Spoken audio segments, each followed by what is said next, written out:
Hi, it's Allison again. I just finished my first full week teaching and definitely learned a lot. And so I thought I would share some of it with you. And then also I had some comments and some questions about the memory game from the mock test. So I thought I would show how I did it. Maybe that would help you, maybe it won't. So, number one, schedule. I heard reviews, and so I booked more time than I really wanted my first week because I'm a perfectionist, and so I knew I would stress and over plan for the classes I did have. So I ended up pretty much booking every single slot that I put, and that was nice. So I learned for the next weeks, I kind of went and adjusted. So just assume that you're gonna fill up pretty quick. And then also my schedule, I thought it'd be breeze waking up super early. I'm not a morning person most of the time, so getting in that schedule of waking up, getting ready, and I'm one of those people, I wanna make sure I have my makeup on, my hair is done, I've had coffee before I go. So I usually try to wake up about 30 minutes before. 30 minutes, sorry, my cat. 30 minutes before my first class. And then I usually will come in, I'm lucky enough to have an office in the front of my house. So I'll come in and get it ready usually about 5-10 minutes before class starts. So that's number one with the schedule. You really need to book the times that you really want, because most likely you're gonna get booked. And then I learned along with the schedule that it changes a lot. So parents will book you, and then sometimes they'll cancel, and then new people will come in. So your schedule might look very different on Sunday than it does at the end of the week if you look back. So that's something to keep in mind. So I don't over plan, don't really plan for your classes way ahead of time, because they might not happen. Number two, I didn't realize how much energy each class takes. I thought I knew. I've been a teacher for a long time in elementary school.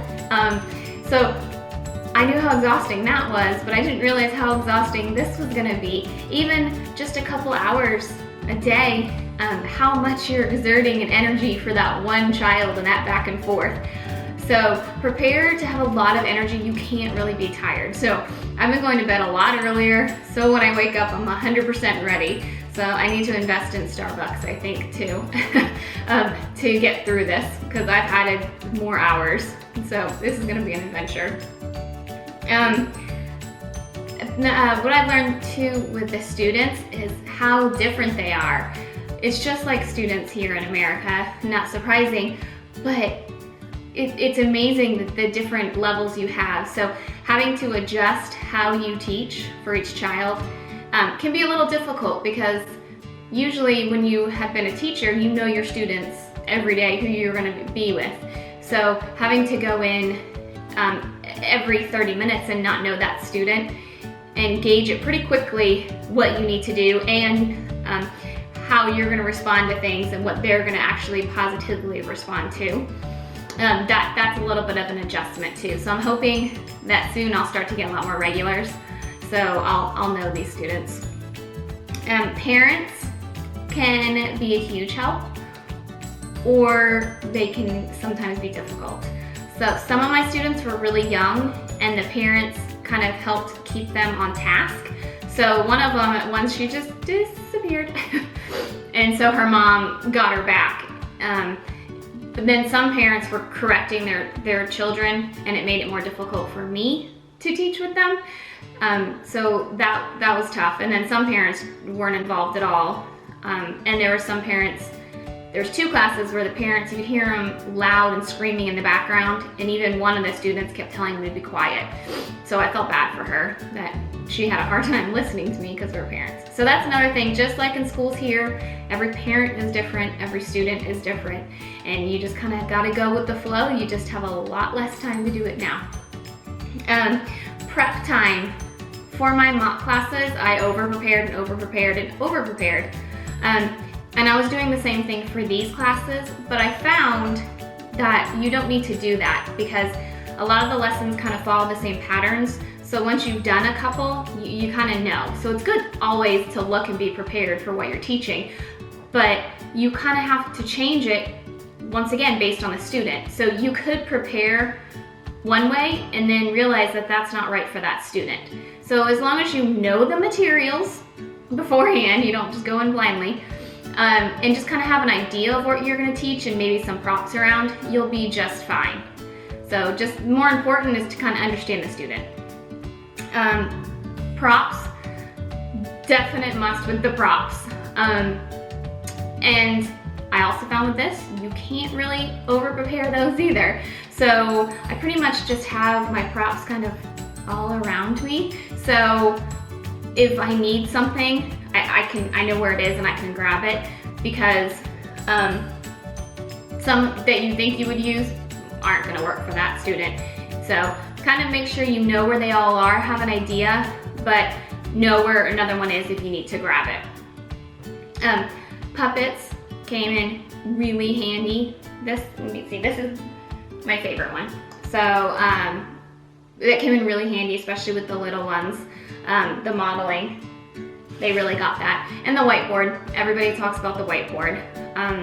So that was huge. Class time.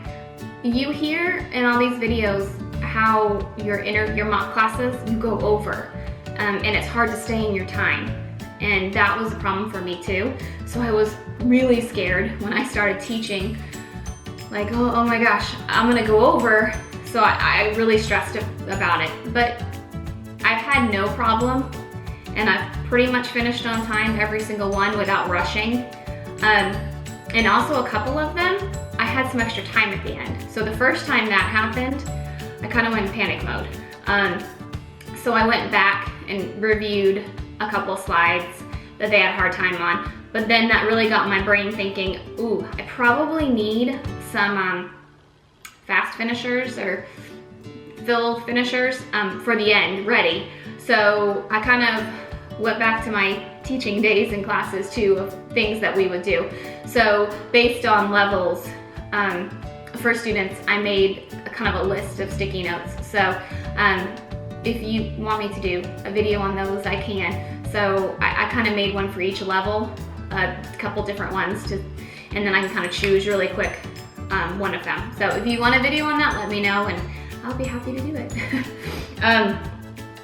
Rewards. That was a tough one for me because a lot of the rewards that they had, I didn't really like. So I started to think of ones that I would like, and a lot of the ones I used in my classroom won't really work for this one-on-one 25 minutes, because usually they were an extended reward for the class or for the week. So I think my most successful was the Minicam, and I spent a couple hours one day and I set up some different ones kind of based on the different lessons. So I geared those to whatever we were teaching, so it kind of went with it. And those have been a huge hit. Kids love them, Oh, one last thing, trial classes. I was scared to death of the trial class.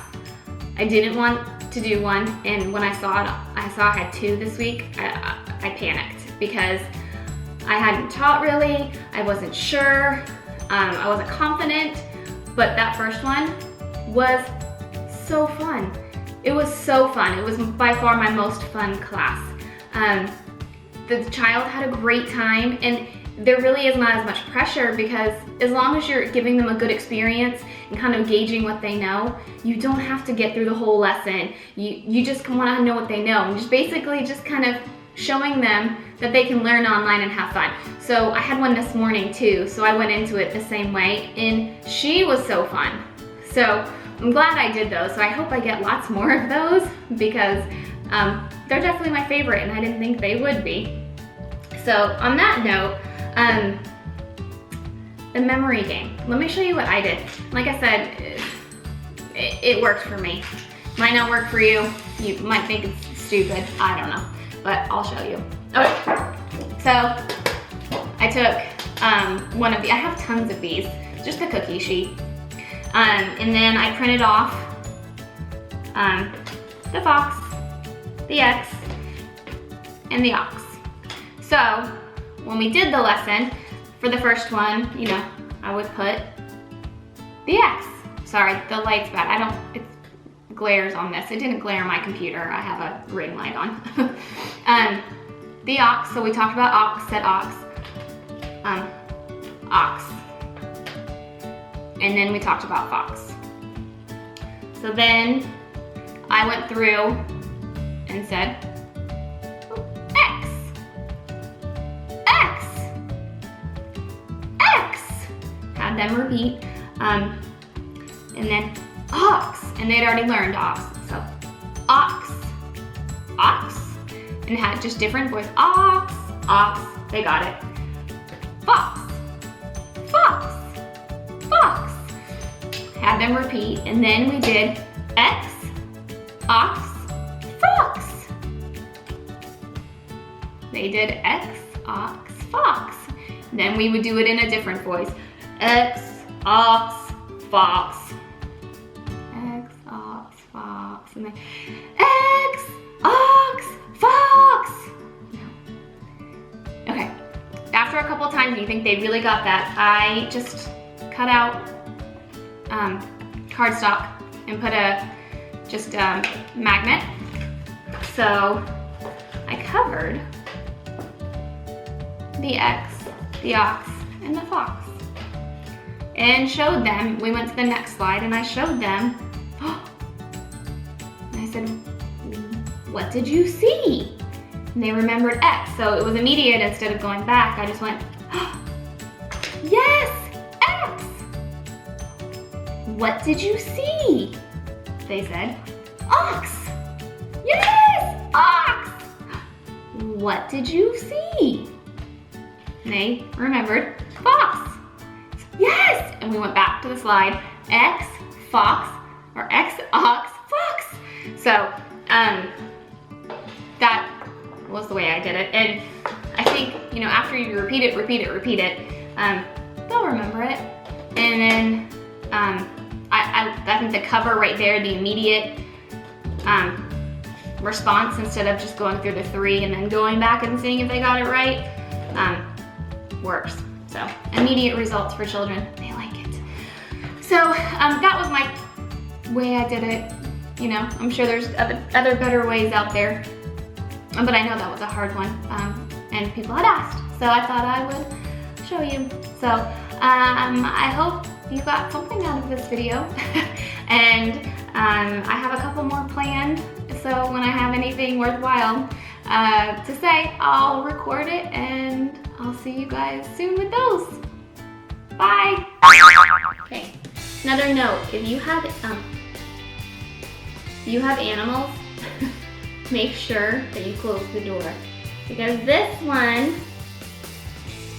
decided to come in earlier, and luckily he just came behind the camera, so not in front, and it's a big black cat, so yeah, animals, keep them out. Right, bye.